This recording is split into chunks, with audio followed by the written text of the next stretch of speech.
Selamat siang, salam sejahtera bagi kita semuanya. Perkenankan saya berdiri di sini untuk membawakan susunan acara dalam acara diseminasi budaya positif di sekolah pertama SMP Negeri 2 Limbangan. Untuk membuka acara kita saat ini, yang pertama adalah pembukaan, yang kedua menyanyikan lagu Indonesia Raya, yang ketiga doa, yang keempat sambutan kepala sekolah, 5 acara inti yaitu diseminasi budaya positif di sekolah kita, dan yang terakhir adalah penutup. Marilah kita buka acara kita dengan membaca basmalah. Acara selanjutnya menyanyikan lagu Indonesia Raya. Kepada Ibu Kartika, disilakan.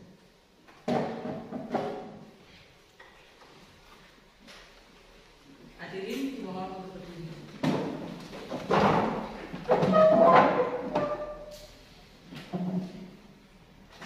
Hiduplah Indonesia Raya. Indonesia tanah airku, tanah tumpah darahku. Di sanalah aku berdiri, jadi pandu ibuku. Indonesia kebangsaanku, bangsa dan tanah airku. Marilah kita berseru, Indonesia bersatu. Hiduplah tanahku, hiduplah negeriku, bangsaku, rakyatku semuanya. Bangunlah jiwanya, bangunlah badannya untuk Indonesia Raya. Indonesia Raya, merdeka, merdeka, tanahku, negeriku yang ku cinta. Indonesia Raya, merdeka, merdeka, hiduplah Indonesia Raya. Indonesia Raya, merdeka, merdeka, tanahku, negeriku yang ku cinta. Indonesia Raya, merdeka, merdeka, hiduplah Indonesia Raya.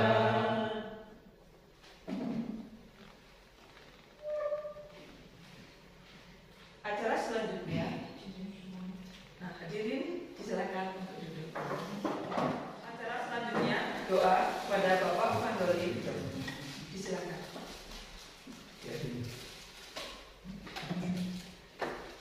Jalan nggak? Jalan.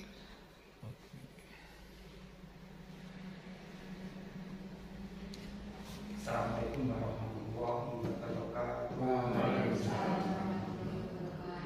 Mari kita berdoa bersama-sama dalam acara pada siang hari ini diberi kelancaran. Al-Fatihah. Bismillahirrahmanirrahim.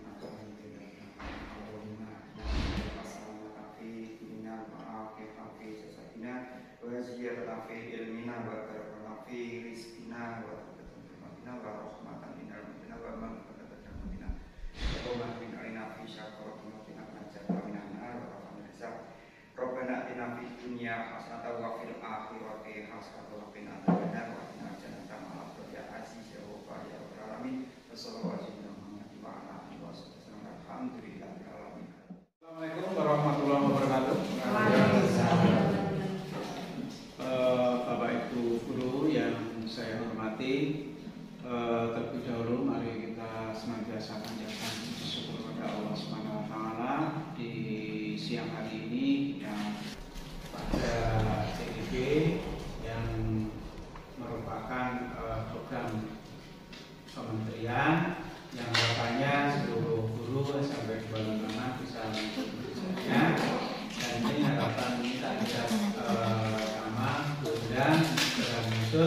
sehingga nanti bisa disilakan semuanya ke teman-teman. Nah, mudah-mudahan nanti dalam acara diseminasi budaya positif ini bisa sebagai gambaran keadaan kita dalam pembelajaran yang positif, sehingga bisa berdampak ke anak-anak peserta didik, sehingga bisa melaksanakan kegiatan-kegiatan KBM tanpa ada sesuatu yang istilahnya bullying atau semacamnya, sehingga tidak terjadi hal-hal yang tidak diinginkan. Karena dengan budaya positif tentunya menunjukkan ke karakter kita yang tidak meninggalkan budaya timur, ya, sehingga budaya-budaya yang halus budaya barat yang moderat. Nah, untuk itu kita perdalam, kita pertegas atau kita munculkan sehingga budaya-budaya itu menjadi budaya di sekolah menengah, terutama di peserta didik, bapak ibu guru dan warga sekolah selanjutnya. Nah, itu mari kita nanti kita ikuti apa yang disampaikan ke Pak Marjo, sehingga nanti bisa dipraktekkan atau bisa dilaksanakan dalam pembelajaran. Dan terakhir saya mengucapkan banyak terima kasih kepada teman-teman guru yang telah sampai siang ini mengikuti kegiatan diseminasi budaya positif di sekolah. Apabila nanti ada permasalahan ataupun istilahnya ganjalan, bisa ditanyakan ke beliau selaku dalam hal ini sebagai narasumber. Saya kira cukup dari saya. Saya akhiri. Assalamualaikum warahmatullahi wabarakatuh. Terima kasih. Acara selanjutnya yaitu acara inti diseminasi budaya positif di sekolah kepada Bapak Sumarjo SPG. Semuanya, Assalamualaikum warahmatullahi wabarakatuh. Alhamdulillah, alhamdulillah nahmaduhu wa nasta'inuhu wa na'udzu billahi min shururi anfusina wa min syarri a'malina may yahdihillahu fala mudilla lahu wa may yudlil fala hadiya lahu. Asyhadu an la ilaha illallah wa asyhadu anna Muhammadan abduhu wa rasuluhu. La quwwata illa billah. Pada Bapak Kepala Sekolah, Bapak Sukarma SPG MA yang saya hormati, dan seluruh guru pendidik di SMP Negeri 2 Limbangan yang saya hormati, sebelumnya terima kasih yang telah hadir di ruangan ini untuk mengikuti diseminasi dari budaya positif yang ada di sekolah. Sebelumnya sholawat dan salam, semoga kita berkepada kita Nabi Muhammad SAW. Semoga kita menjadi pengikutnya di berikan pertolongan di yaumil akhir. Amin, amin. Bapak Ibu, di sini saya bukan mau menggurui apa-apa, tapi kita sharing saja dari budaya positif di sekolah. Ini ada pertanyaan pemantik dulu atau pemicu, ya, pemantik. Jawabannya setuju atau tidak setuju. Yang pertama adalah hukuman dapat mendisiplinkan anak. Nah, mungkin dari pengalaman Bapak Ibu guru yang ada di sekolah selama ada yang 10 tahun, ada yang 20 tahun, ya mungkin ada yang mau pensiun 30 tahun. Nah, nanti mungkin banyak yang setuju, mungkin ya. Yang kedua, pemberian hukuman dengan hal positif seperti membaca, karena kita meningkatkan literasi anak-anak biar pandangannya atau wawasannya luas. Terus membersihkan halaman sekolah ini dapat meningkatkan disiplin anak. Nah, pertanyaannya begitu. Apakah juga setuju? Mungkin dari Bapak Pengawas juga sama seperti ini pertanyaannya. Bagaimana caranya anak itu jika terlambat terus diberikan sebuah hukuman atau konsekuensi namun mendidik, gitu ya.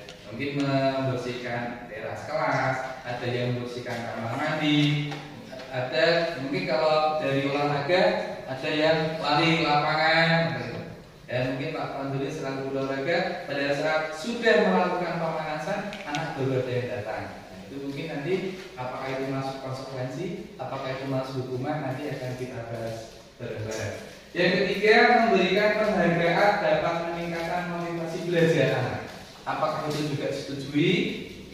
Karena ada reward, ada penghargaan, entah itu kecil ya, kecil bagi kita mungkin, tapi mungkin bagi anak sudah sebagai positif atau sebagai motivasi.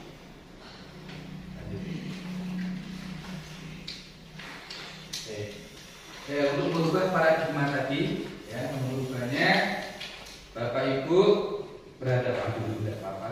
Jadi terus gimana? Saling berhadapan ini soalnya.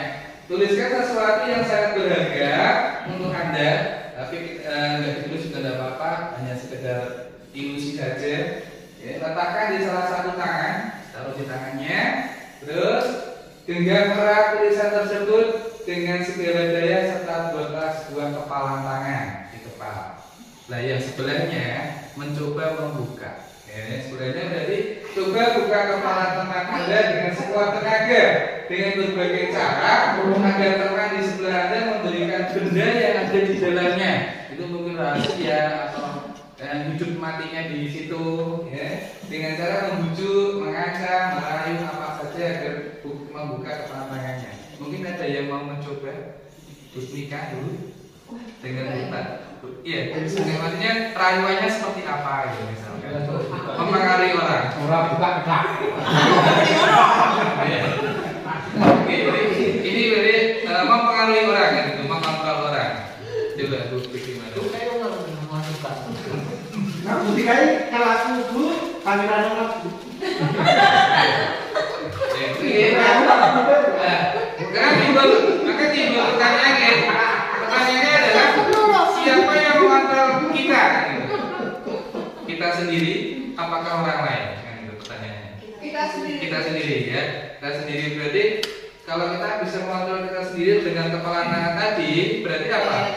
Alasannya apa alasannya? Tangannya nggak boleh dibuka oleh temennya, walaupun dikasih uang 1 miliar. Berarti alasannya apa Bu? Alasannya apa berarti? Alasannya apa jadi nggak mau dibuka pokoknya? Ini rahasia. Rahasia, iya ini. Jadi yang bisa mengontrol diri kita ya kita sendiri ya, kita sendiri sebenarnya. Untuk berikutnya, nah ini ya stimulus respon. Jadi siapa sih yang bisa merubah? Di dalam stimulus respon realitasnya yang ada, kebutuhan kita sama karena sudah dipengaruhi, semuanya sama. Padahal sebenarnya dalam teori kontrol realitas itu kebutuhannya berbeda-beda, ya, saling berbeda-beda. Terus berikutnya semua orang melihat hal yang sama, melihatnya sama karena sudah dipengaruhi tadi. Terus setiap orang melihat gambaran berbeda-beda. Kita mencoba mengubah agar orang lain berpendapat sama dengan kita. Jadi kita terpengaruh, kita berubah memahami pandangan orang lain tentang dunia. Kemudian teori kontrol dan seterusnya sampai bisa mengontrol orang lain. Di dalam teori kontrolnya Anda tidak bisa mengontrol orang lain. Ini yang terjadi tadi antara Bu Mika dengan Bu Habibatu, ya, kuliah. Nah, sekarang berikutnya apakah makna disiplin perubahan? Disiplin perubahan berasal dari bahasa Latin disiplina, yang artinya belajar. Belajar, disiplin diri, membuat orang menggali potensinya menuju sebuah tujuan. Tapi berbeda dengan kita ya. Coba Bapak Ibu, disiplin menurut jenengan, apakah anak itu mematuhi peraturan dia dikatakan disiplin? Setiap bangun pagi jam 6 juga disiplin, berangkat sekolah sesuai dengan jamnya juga disiplin. Nah, itu ya. Kecenderungan disiplin umumnya dengan ketidaknyamanan. Karena ingin merdeka, dengan segala aturan maka terikat, bukan dengan apa yang kita hargai atau pencapaian suatu tujuan mulia. Ya, secara tidak langsung kita mengontrol diri kita sendiri, belajar disiplin, tadi ya beribadah mendengar suara Anda, langsung sholat. Mungkin Bu Endah setiap hari Minggu beribadah ya ke gereja, itu juga Pak Kun juga sama, itu sudah disiplinkan diri sendiri untuk kepentingan diri sendiri, juga bisa kepentingan orang lain dengan silaturahmi, ya, ketemu dengan temannya, ketemu dengan sanak saudara. Lanjut. Jadi ada 3 motivasi untuk melakukan kegiatan tadi, ya. Ada motivasi eksternal dari luar dan ada motivasi dari diri sendiri atau internal, ya.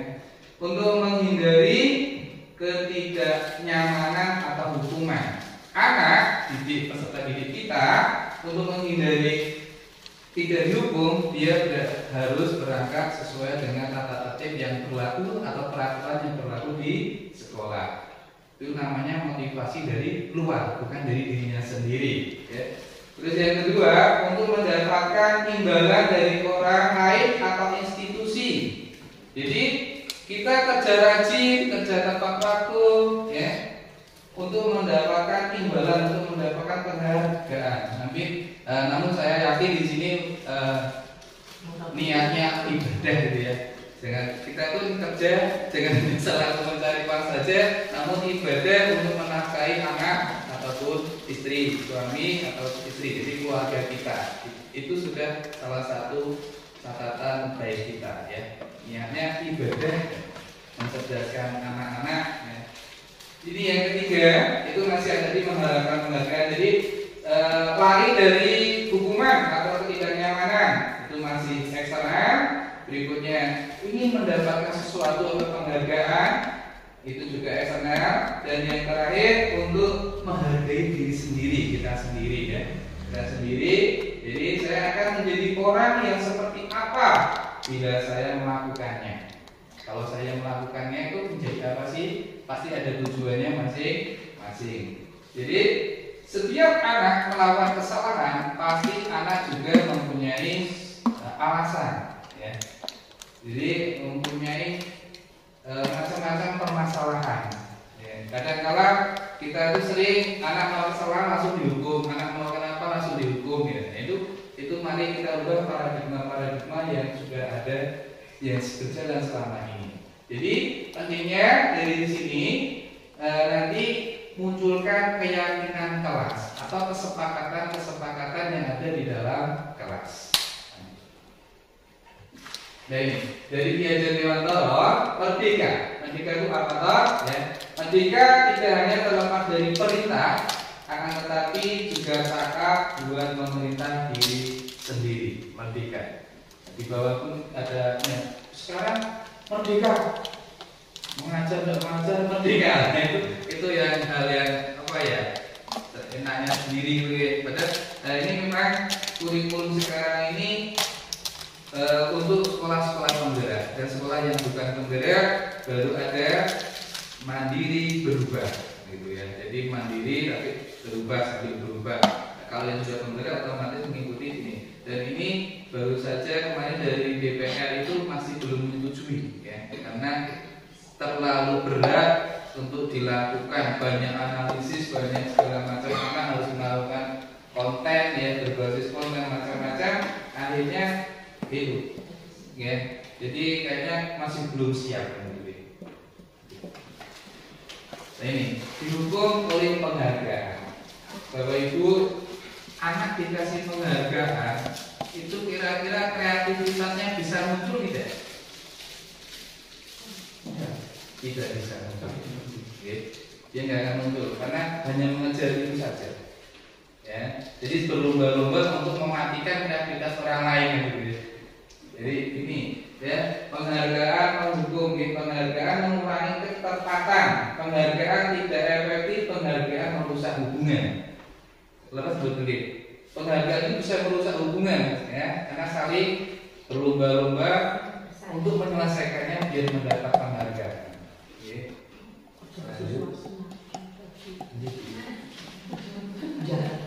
Penghargaan menurunkan kualitas. Ya.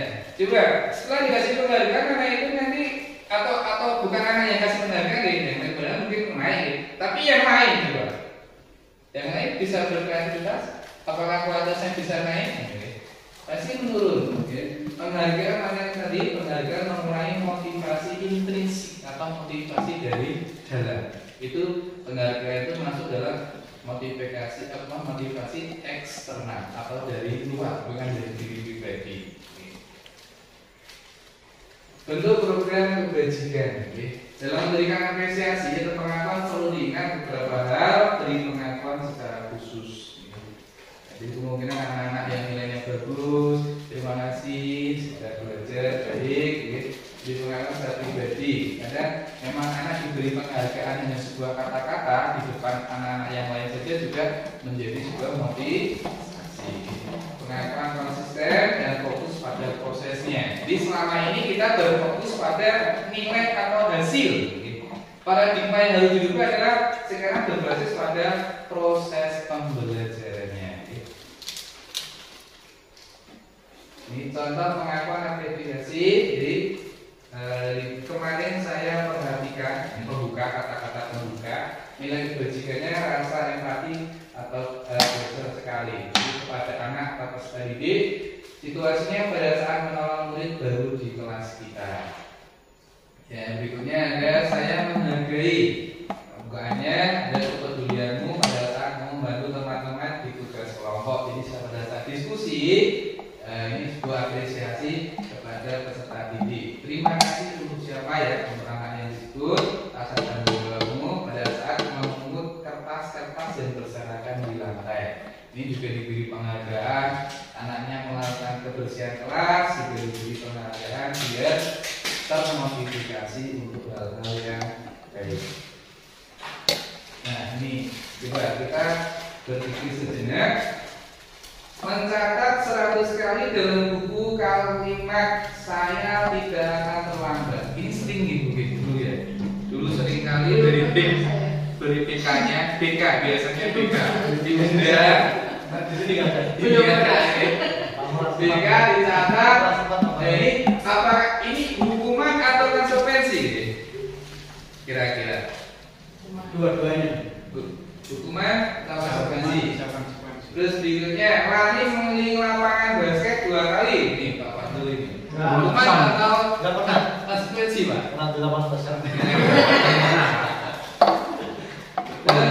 Menggantikan kertas tugas teman yang telah dicoret-coret, menumpahkan tumpahan air, membersihkan tumpahan air karena tersenggol pada saat belajar tumpah. Kita lihat kuncinya aja dulu. Nah, ya. Mencatat 1 kali itu hukuman, bukan konsekuensi. Mengelilingi lapangan basket juga hukuman, murid diminta untuk push up juga hukuman. Kalau menggantikan kertas itu baru konsekuensi. Konsekuensinya apa? Menggantikan. Membersihkan tumpahan juga konsekuensi. Murid disuruh untuk mengenakan sepatu dari sekolah juga hukuman. Jadi kemarin ada itu di kasus memakai sepatu putih misalkan karena tergesa-gesa bangunnya kesiangan. Itu maksudnya nanti ke hukuman juga. Paling ini juga konsekuensi. Bedanya apa? Bedanya yang atas dengan yang bawah terlambat 10 menit pada saat sudah dilakukan pembelajaran Pak. Berbeda. Jadi sudah ada pemanasan, temannya baru datang. Itu konsekuensinya berarti mengikuti pemanasan untuk lari. Berbeda konsekuensi dan hukuman. Kalau konsekuensi sebenarnya itu keyakinan kelas sudah disepakati terlebih dahulu. Keyakinan beda itu. Nih ya, hukuman bedanya hukuman dan konsekuensi. Sesuatu yang menyakitkan harus terjadi. Ya, jadi ini bisa jangka panjang diingat-ingat terus kalau anak dihukum itu. Kalau konsekuensi sesuatu harus terjadi, konsekuensinya membuat anak sakit fisik maupun hati untuk jangka waktu yang lama. Kalau hanya konsekuensi ini merasa tidak nyaman dalam jangka waktu yang pendek karena sudah disepakati bersama-sama dalam satu kelas. Ya. Kalau sudah ada keyakinan kelas 1 maka nanti diharapkan bisa menular virus baik itu budaya positif ke kelas yang lainnya. Terus hukuman itu sifatnya paksaan. Kalau konsekuensi stimulus atau tanggapan, konsekuensi itu karena itu dari anak sendiri ya. Dari anak membuat keyakinan, membuat tanggapannya, hukumannya apa, tapi maksudnya konsekuensi. Terus berikutnya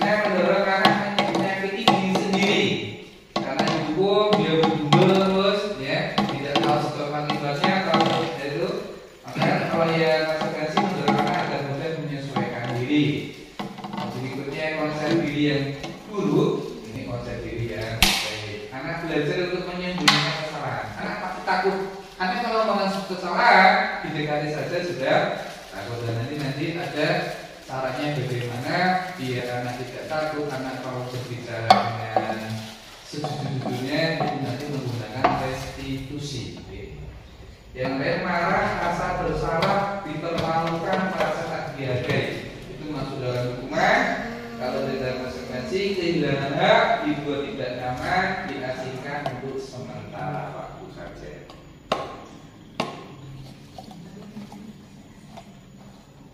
Nah, ini cara menyelesaikan masalah jika ada kasus-kasus yang ada di sekolah itu dengan restitusi. Kemarin sudah ada materi dari pengawas seperti itu. Restitusi ada 3 langkah di sana. Jadi ada proses menciptakan kondisi bagi murid untuk memperbaiki kesalahan mereka, sehingga mereka bisa kembali pada kelompok mereka dengan karakter yang lebih kuat. Restitusi juga merupakan proses kolaboratif yang mengajarkan murid untuk mencari solusi masalah mereka dan membantu murid berpikir tentang orang seperti apa mereka ingin menjadi atau tujuan mulia dari anak-anak, bagaimana mereka harus melakukan orang lain menjadi dosen 24. Dan ini sudah dipelajari di materi PMM atau Platform Merdeka Mengajar di topik ke-10 atau disiplin positif namanya. Itu sih. 9 ciri-ciri restitusi bukan untuk menebus kesalahan.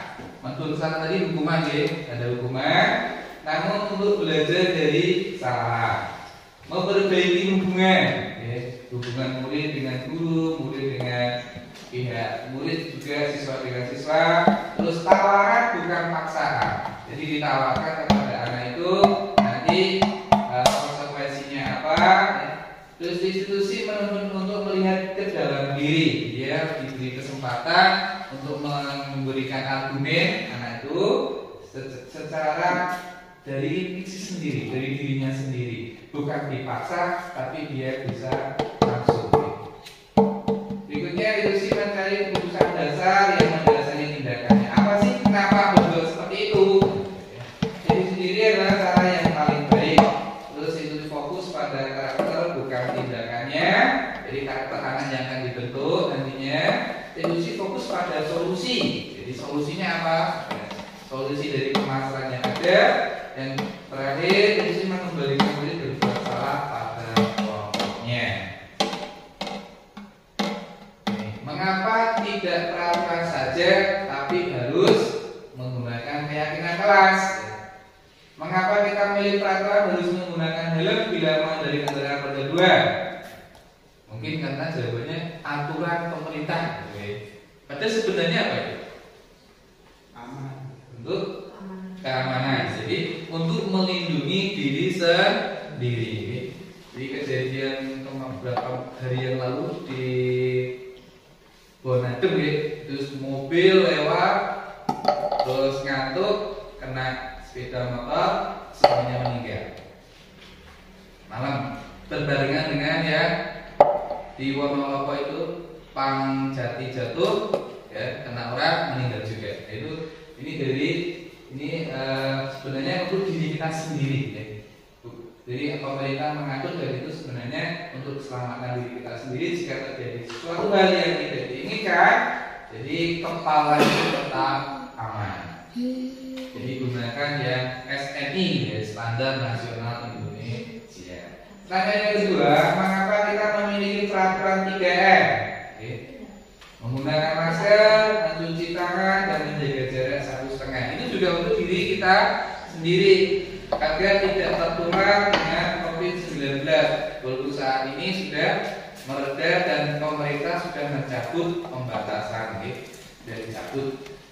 Yang ketiga, mengapa kita memiliki peraturan harus datang tepat waktu pada saat mengikuti pelatihan? Biar apa? Biar pelaksanaan pelatihannya sesuai dengan rancangan atau jadwal yang telah disepakati bersama. Jadi untuk mendukung motivasi intrinsik, kembali ke nilai-nilai atau keyakinan yang lebih menggerakkan seseorang dibandingkan mengikuti serangkaian Mungkin di sini ada beberapa wali kelasnya berapa orang ini? 6. Ada semua ya? 5. Nah, mungkin bisa membuat keyakinan, contoh keyakinan misalnya dari Bapak Ibu seperti apa? Contohnya, keyakinan kelas sendiri ya? Di dalam kelas sendiri.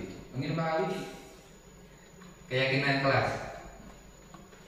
Ya, anak menjaga kebersihan. Nah, itu sudah menjadi sebuah keyakinan. Jadi kalau begitu dia masuk kelas, melihat kelasnya kotor, keyakinan kelasnya sudah tertanam di dalam dirinya, otomatis langsung membersihkan. Bu Ulia mungkin ada tambahan? Kalau di kelas itu memang sudah di awal ketika membentuk struktur kelas juga ada keyakinan kelas sebenarnya ketika masuk harus mengucapkan salam. Kemudian selalu menjaga kebersihan, mentaati peraturan sekolah, kemudian menjenguk teman yang sakit.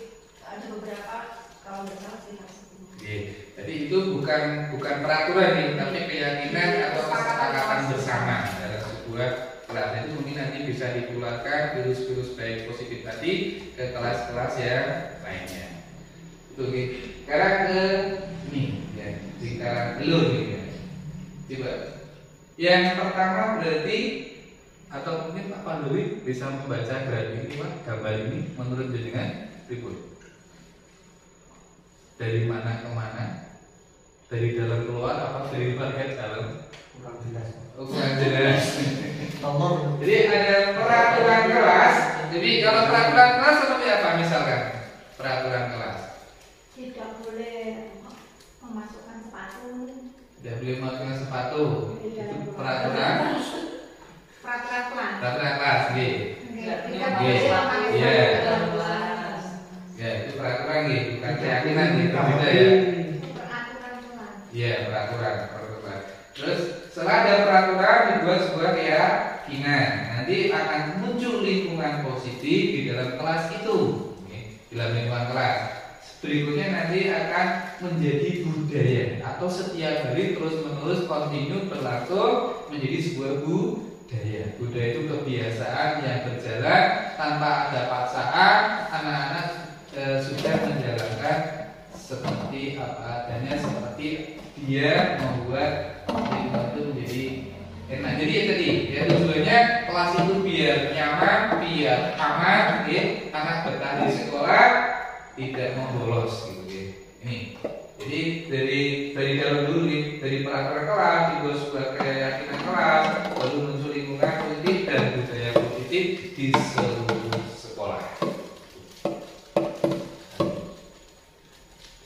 Ini ya peraturan. Coba ini nanti selalu mengembalikan buku ke tempatnya, itu adalah sebuah peraturan.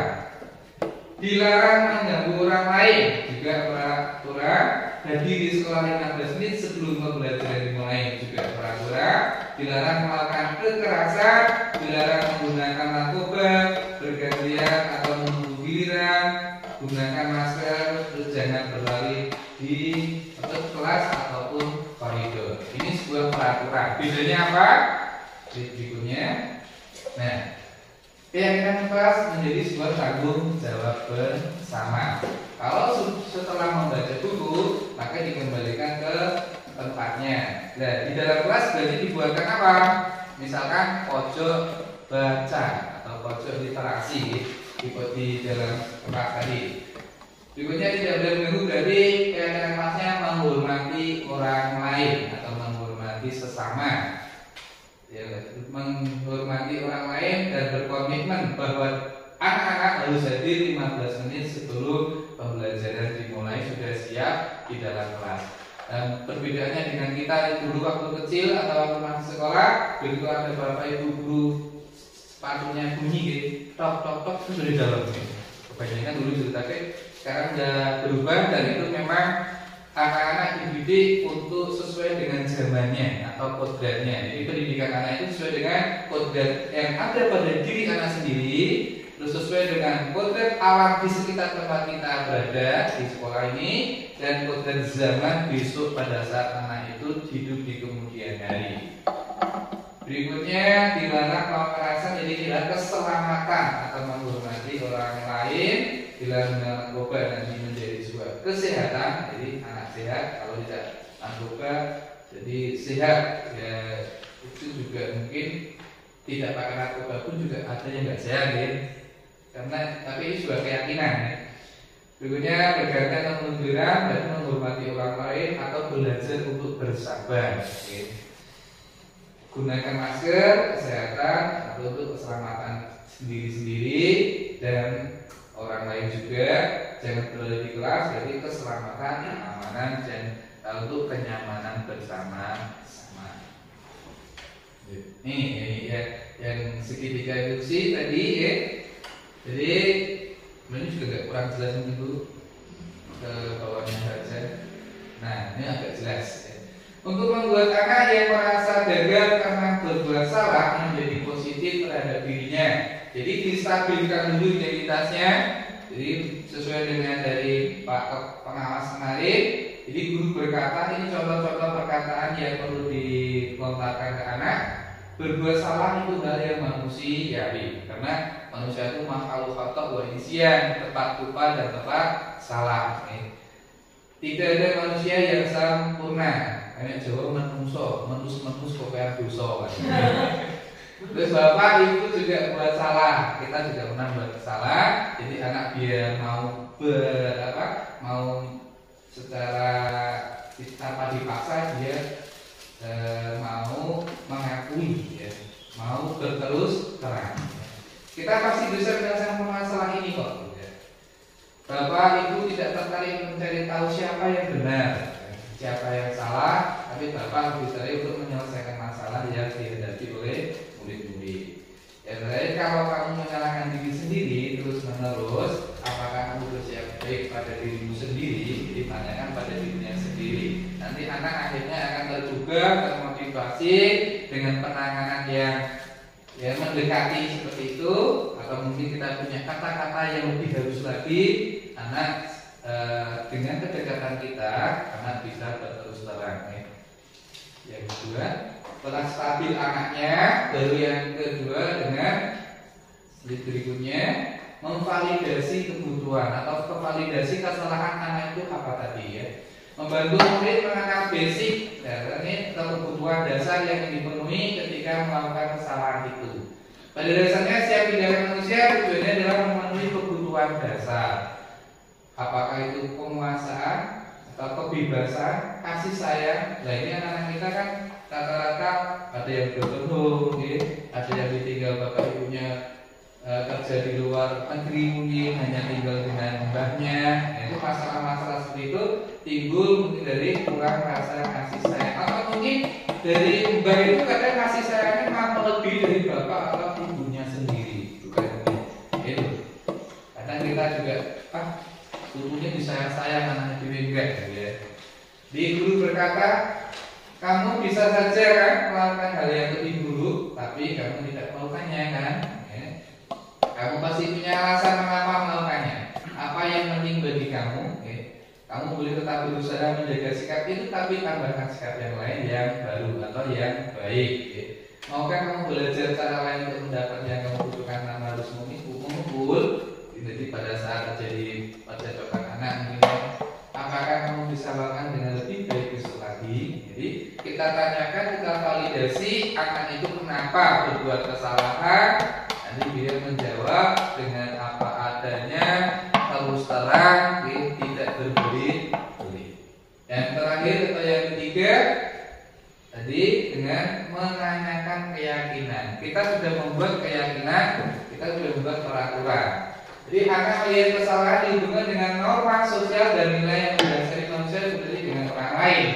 Jadi menanyakan keyakinan, apa nilai yang kita percaya di kelas atau sekolah kita, keyakinan dia sudah seperti sekarang jadi dual asli, biar asli ya, biar semuanya itu terlihat bagus, berarti harus bebas sampah, harus anaknya juga rajin-rajin membersihkan kelasnya. Ini menanyakan keyakinan yang sudah dibentuk di dalam diri anak-anak.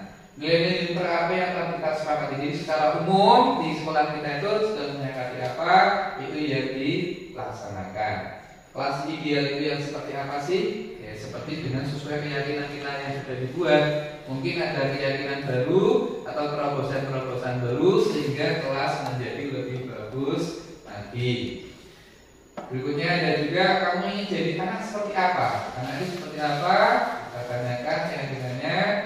Apa yang kamu rasakan ketika melihat itu, terus kamu menjadi orang seperti apa? Itu, ini untuk praktek yang tadi mungkin bisa diputar kembali dulu. Hanya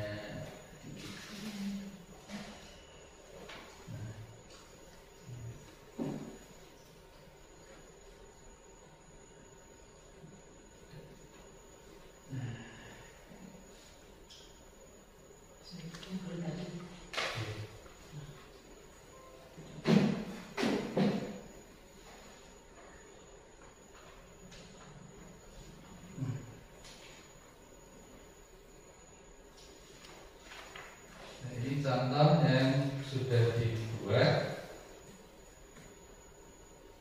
walaupun belum semua kan, dan perlu perbaikan.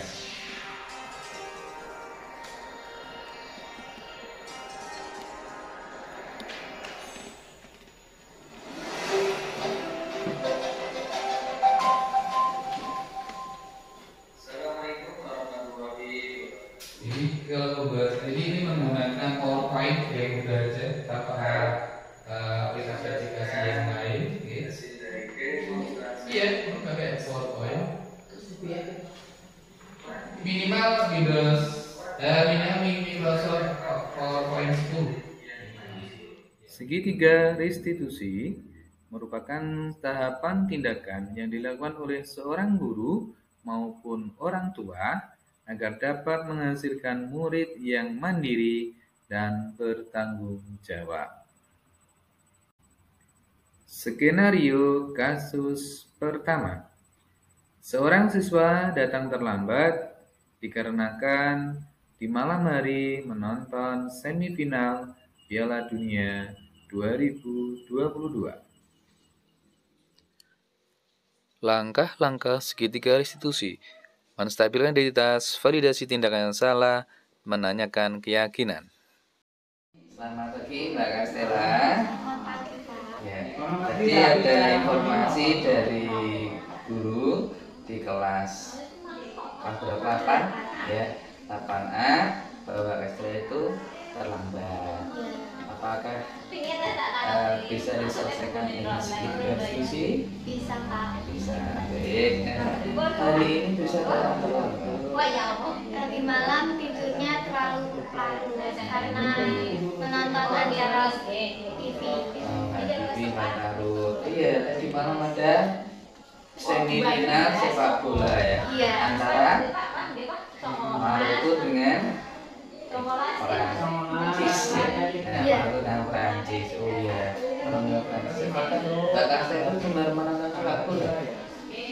Terlalu gemar tidak, tapi Ya, saya tidak bisa tidur juga semalam. Dan itu 4 tahunan sekali ya. Iya. Momen yang memang perlu dilihat atau momen-momen yang jarang sekali diekspos. Kejadiannya itu terus apa lagi? Ya, jadinya bangunnya itu terlambat. Lalu tadi pas berangkat sekolah, dalam perjalanan motornya itu bannya keras. Iya. Terus langkah apa yang diambil? Sampai kayak di sini akhirnya ikut orang atau berjalan kaki atau bagaimana? Bareng orang. Oh, bareng orang. Iya. Terus sepeda motornya di mana sekarang? Lagi di bengkel. Oh, di bengkel. Iya. Jadi berarti diambil setelah? Setelah pulang sekolah. Oh begitu ya. Oh berarti besok lagi pandai-pandai membagi waktu ya. Jadi waktunya nonton ya nonton, berarti mungkin tidur dulu, melihat, setelah lihat, ya mungkin itu udah langsung pacar ya karena mainnya sedang 2 dini hari ya. Oke. Kedepannya bagaimana? Mungkin akan menjaga waktu. Kalau waktunya sekolah mungkin kita akan tidur lebih awal. Oh gitu. Iya. Baik ya, terima kasih bisa kembali ke lagi.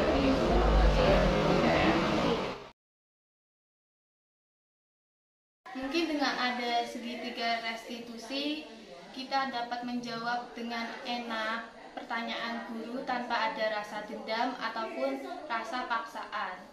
Karena hukuman-hukuman yang para guru berikan untuk kita yang terlambat ataupun yang memiliki masalah. Kita juga dapat menjawab dengan enak kenapa kita melakukan kesalahan itu.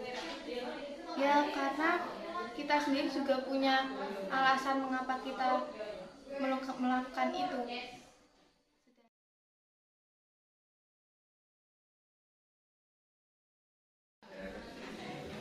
Selamat pagi teman-teman semua, Anda dan Mas Faiz ya. Tahu maksudnya apa dipanggil ke sini? Nggak tahu ya, belum tahu. Tadi pagi ya Bapak mau lihat dua orang ini saling berkejaran, terus terjadi pukul-pukulan. Ya, kenapa? Apakah Mas Chandra dan Mas Faiz bisa melakukan diskusi? Masalah bisa diselesaikan dari diskusi? Bisa. Ya, kalau bisa, jadi Bapak ingin bertanya, kenapa Mas Chandra mengejar Mas Faiz? Mengejek. Oh, Mas Faiz mengejek. Benar Mas Faiz? Ya, Faiz mengejek. Terus dengan ejekan tadi timbul apa? Timbul sakit hati. Sakit hati. Sakit hatinya sampai seberapa? Kalau paham, kalau begitu ya. Oh ya. Terus gimana rasanya? Atau begini, kenapa mengejek Mas Chandra? Oh iya. Nah, terus Mas Chandra tidak terima. Kalau tidak terima terus bagaimana langkah selanjutnya? Gimana?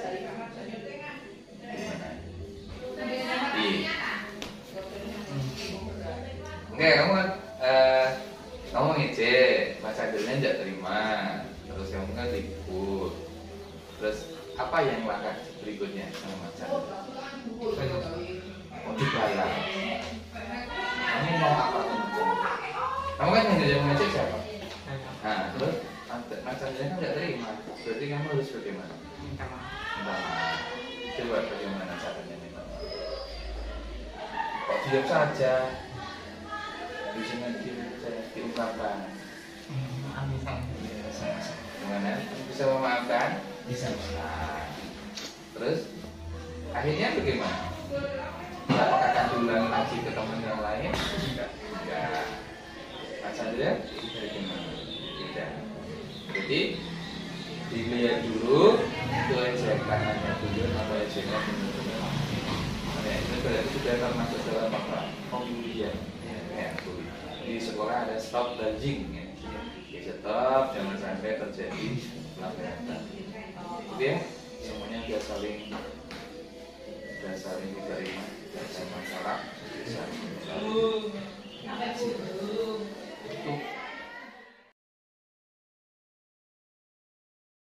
Saya masalah dengan segitiga restitusi dapat menyelesaikan masalah dengan segera, dan saya dapat memberikan alasan dengan sebenarnya dari diri pribadi. Penyelesaian segitiga restitusi dapat menyelesaikan masalah saya tanpa dengan alasan yang sebenar-benarnya dan tanpa paksaan. Because of what went school.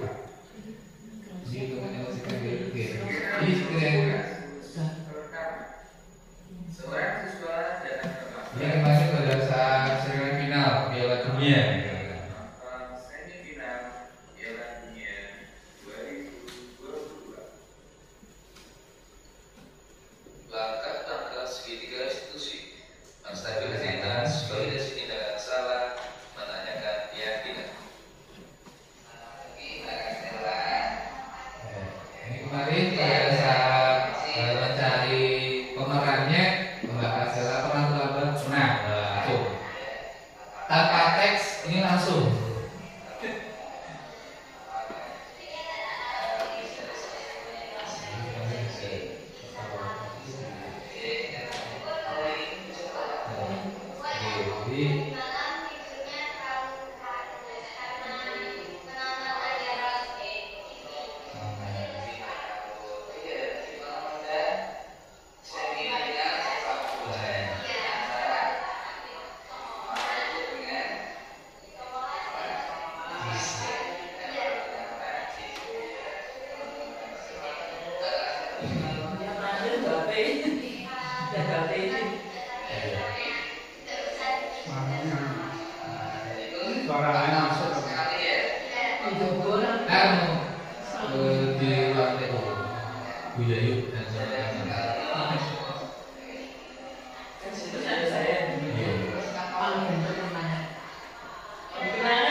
biasanya untuk BK disiapkan ada 2 orang biasanya.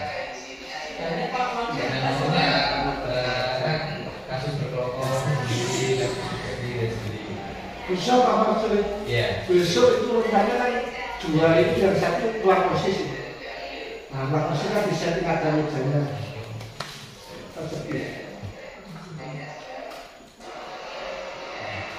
Nah, yang kedua segi anggaran mahasiswanya.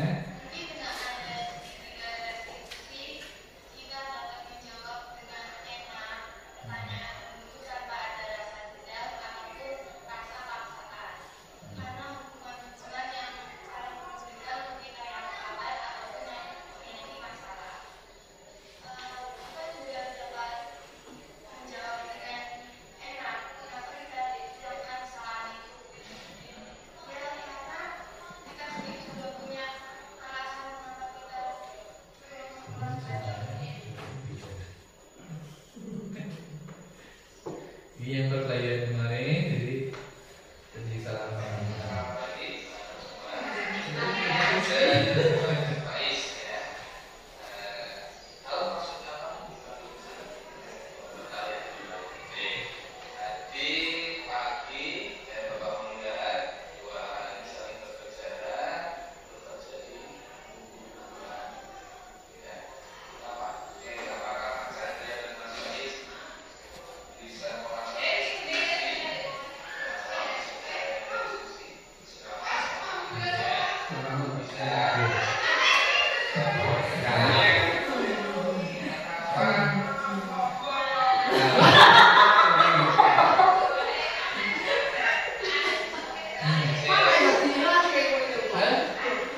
Betul bilangnya itu orangnya udah hilang semua karena itu.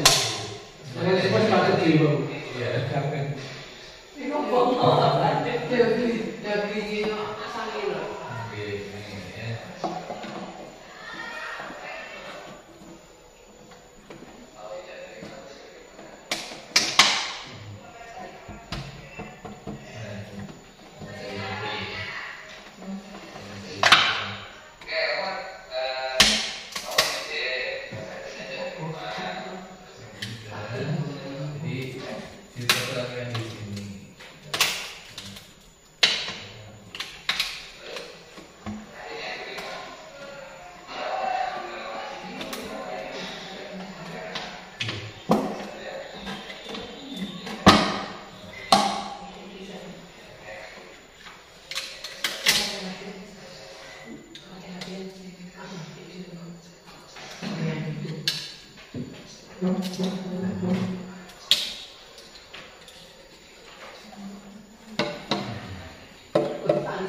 Terima kasih. Itu cukup sudah ya. Selesai acaranya. Semoga mendapatkan pencerahan. Saya juga baru belajar ya. Kita bisa membuat sekolah ini menjadi lebih baik lagi. Baik Bapak Ibu, demikian dari saya. Mohon maaf sudah menyita waktu dengan semuanya. Terima kasih. Ya, jika ada yang benar dari Allah Subhanahu Wa Taala, kalau salah saya memang manusia biasa, banyak kesalahan. Mohon maaf. Wabillahi taufiq hidayah. Wassalamualaikum warahmatullahi wabarakatuh.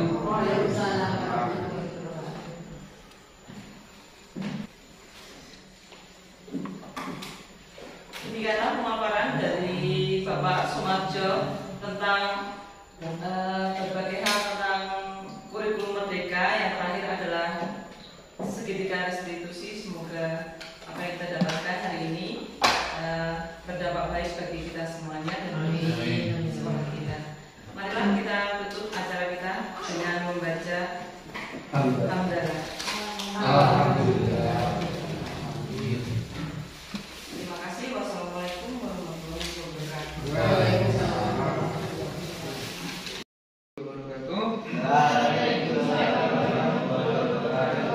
Kita akan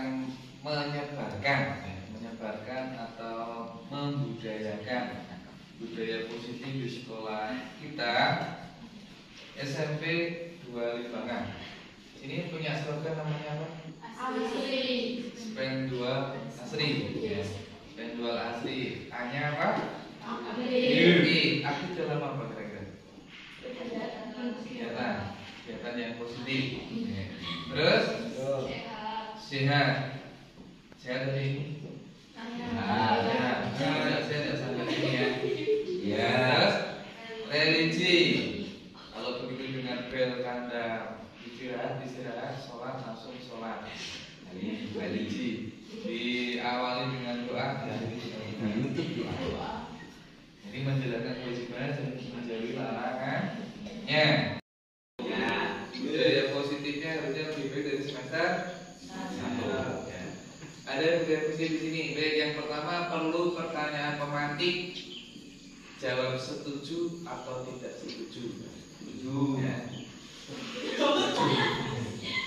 Nih pemantiknya. Hukuman dapat mendisiplinkan anak. Setuju atau tidak setuju? Setuju. Kamu dihukum, apakah bisa didisiplin? Pasti.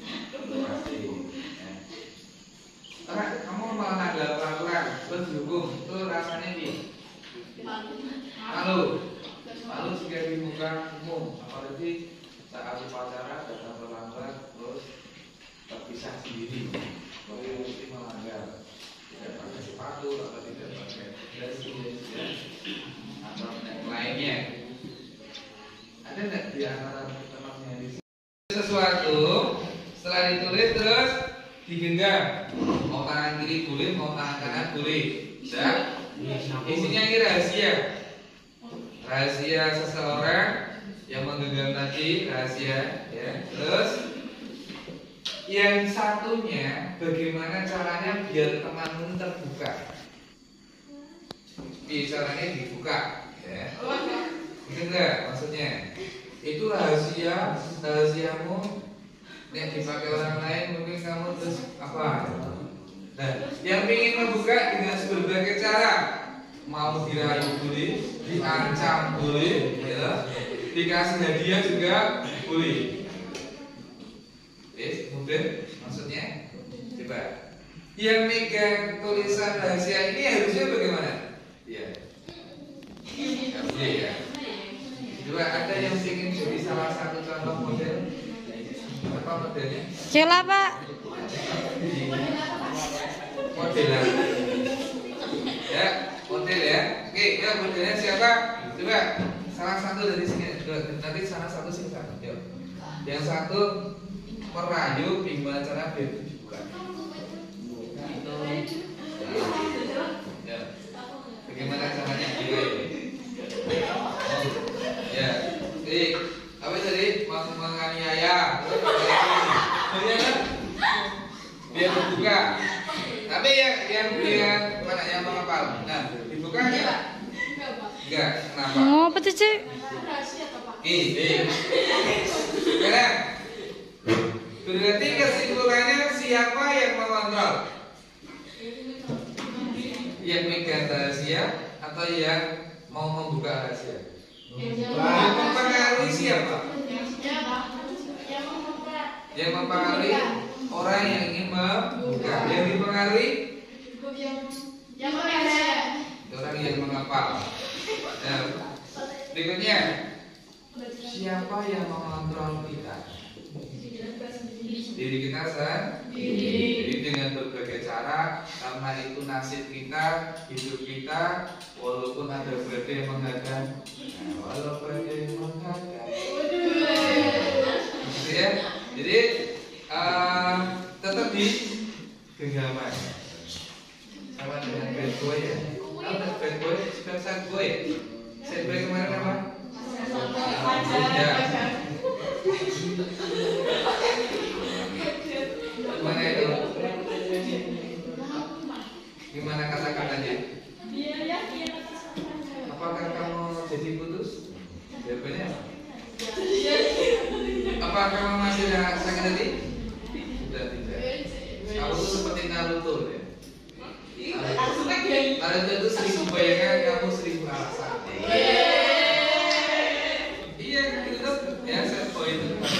Ya. Jadi yang mengontrol itu sebenarnya diri kita sendiri. Tapi bapak ibu biasanya mengontrol siswa, ya kan? Anak-anak siap, duduk rapi, ya. Nyanyinya gimana dulu waktu kecil? Astane sedeku, mireng kaki guru, senawan di kamu. Papa nulis di mall, ya sing aja pada sembrono, muda orang bisa. Itu yang mempengaruhi siapa? Gurunya kan, berarti murid dipengaruhi oleh orang lain. Iya, walaupun kita tetap mengontrol diri sendiri. Setiap siswa melakukan kegiatan atau melakukan kesalahan pasti memiliki alasan. Pernah nggak di sini? Kamu datang terlambat, ujuk-ujuk, mari, ujuk-ujuk kayak sapu, jangan dibersihkan. Pernah nggak? Ada nggak? Ada ya? Kira-kira perasaannya bagaimana? Wis mangkatnya cepet-cepet, telat, jadi seneni, jadi hukum konyaku, kadang suruh lari lapangan 10 kali, ya, kontrol WC, macam-macam ya. Itu harus dirubah, paradigma itu harus dirubah agar anak itu atau kamu itu bisa sekolah dengan nyaman, dengan aman, gitu ya. Tidak ada pembulian, ini harus dirubah. Ya, pembulian itu harus dilakukan, ya. Siap? Siap. Gitu ya.